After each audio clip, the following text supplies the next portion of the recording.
Well, I think the thing is that at the end of the day, the Bank of Japan's running out of road. They own 50% of the JGB market. Monetary base, i.e. the size of the BOJ balance sheet, is 100% of GDP. What more can they do? And I think the issue basically is that Kuroda is running out of road here. They've introduced forward guidance. I mean, that's probably come a little bit late in the game, but they're desperately trying to control the yield on the 10-year bond. I don't think they can do it. If you look at the yen, which is a very instructive thing to look at, just take a look at the yen over the last 18 months. The yen has effectively flatlined. Now, in all the years I've been in the financial markets, I've never seen this before. Something unusual is happening. And if you look at the underlying operations of the Bank of Japan, it looks to us that they're deliberately targeting the yen. They want it stable.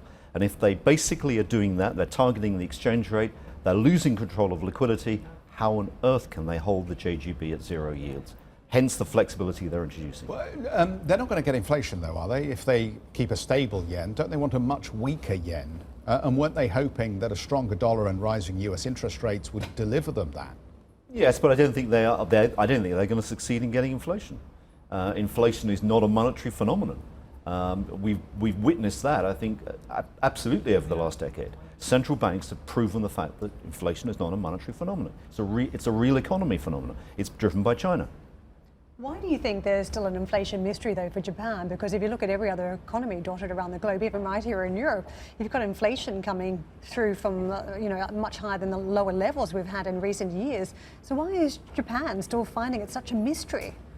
I would say the answer is who is next to Japan. China, the world's biggest economy, is there. It's clearly got much better productivity performance than Japan. And I think the deflation you're seeing in China is spilling over into Japan. And that's principally what the Bank of Japan is saying if you read their white papers. That's their great concern.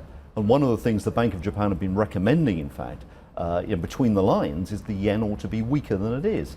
Now, I don't think they can achieve that. I think what they've got to do is to deliver a stable yen, because there'll be a lot of commotion if the yen weakens significantly. That's somewhat alarming, because what we're seeing is a world that is using trade wars or trade rhetoric to try and change some of the rules and change some of the imbalances that exist. Mm-hmm.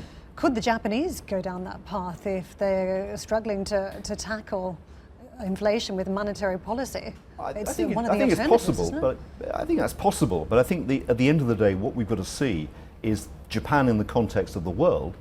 We monitor 80 central banks worldwide. Currently, 2/3 of them are running tight monetary policies. It's not just the Fed. Don't fight the Fed, they say, but don't fight the People's Bank of China, the Bank of England, the ECB. Many of these central banks are withdrawing liquidity from markets. As Jamie Dimon just said, we're in an unprecedented world where QT, quantitative tightening, is gripping. And if you look at central banks' forward guidance, particularly the Fed, that's pretty aggressive in a world where they're also undertaking a QT. So our concerns are looking out over the next 12 months to look into the US economy 2019. It looks as if a credit problem may be emerging. And that's what the yield curve is principally telling us. Hey everybody, it's Hadley Gamble from our new CNBC Middle East Bureau in Abu Dhabi. Thanks for stopping by. Now, to watch more, you can try one of the videos that just popped up on your screen. And don't forget to subscribe.